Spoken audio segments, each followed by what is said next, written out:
കൊച്ചിയിൽ നടിയെ ആക്രമിച്ച കേസിൽ പ്രതി പൾസർ സുനിക്ക് തിരിച്ചടി. ശിക്ഷാവിധി മരവിപ്പിക്കണമെന്ന ആവശ്യം ഹൈക്കോടതി തള്ളി. പൾസർ സുനി ജയിലിൽ തുടരും. ശിക്ഷ മരവിപ്പിക്കേണ്ട അസാധാരണ സാഹചര്യമില്ല എന്ന് ഹൈക്കോടതി ഡിവിഷൻ ബെഞ്ച് തള്ളി. ഷബ്നയാണ് വിവരങ്ങളുമായി ചേരുന്നത്. ഷബ്ന, വിശദാംശങ്ങൾ നൽകാം.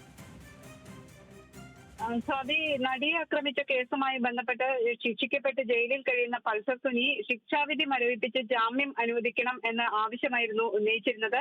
ഇത് അപ്പീൽ ഹൈക്കോടതിയിൽ നിലനിൽക്കുന്ന സാഹചര്യമുണ്ട്. ഈ അപ്പീൽ തീർപ്പാക്കുന്നതുവരെ ശിക്ഷാവിധി മരവിപ്പിക്കണം എന്നായിരുന്നു പൾസർ സുനിയുടെ ആവശ്യം. എന്നാൽ ഡിവിഷൻ ബെഞ്ച് ഇപ്പോൾ അത്തരത്തിലൊരു അസാധാരണമായ സാഹചര്യം ഈ കേസിൽ ഇല്ല എന്ന് ചൂണ്ടിക്കാണിക്കുകയും അതിന്റെ അടിസ്ഥാനത്തിൽ പൾസർ സുനിയുടെ ഈ ആവശ്യം തള്ളുകയും ചെയ്തിട്ടുണ്ട്. അപ്പീൽ വീണ്ടും കോടതിയുടെ പരിഗണനയ്ക്ക് വരും. ഈ കേസുമായി ബന്ധപ്പെട്ട് ശിക്ഷിക്കപ്പെട്ട എല്ലാ പ്രതികളും അപ്പീൽ സമർപ്പിച്ചിട്ടുണ്ട്. അതോടൊപ്പം തന്നെ സംസ്ഥാന സർക്കാരും അപ്പീൽ സമർപ്പിച്ചു. ഈ 8ാം പ്രതിയായിരുന്ന ദിലീപിനെ അടക്കം വെറുതെ വിട്ടതിൽ സർക്കാർ അപ്പീൽ നൽകിയിട്ടുണ്ട്. അതോടൊപ്പം പൾസർ സുനി അടക്കമുള്ള 6 പ്രതികൾക്ക് 20 വർഷം മാത്രം ശിക്ഷ നൽകിയ നടപടിയെ ചോദ്യം ചെയ്തും സർക്കാർ അപ്പീൽ സമർപ്പിച്ചിട്ടുണ്ട്.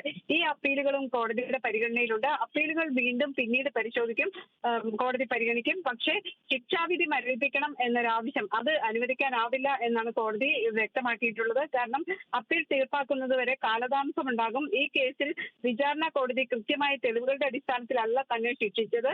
താൻ ഈ കുറ്റകൃത്യം ചെയ്തിട്ടില്ല എന്നാണ് പൾസർ സുനി ഹൈക്കോടതിയിൽ നൽകിയ ഈ അപേക്ഷയിൽ പറഞ്ഞിരുന്നത്. അതുകൊണ്ട് തന്നെ ശിക്ഷാവിധി മരവിപ്പിക്കണം എന്ന ആവശ്യം ഉന്നയിച്ചിരുന്നു. പക്ഷേ കോടതി അത് കഴിഞ്ഞ തവണ വാദം കേട്ടെങ്കിലും ഇന്നിപ്പോൾ കോടതി അത് അനുവദിച്ചില്ല.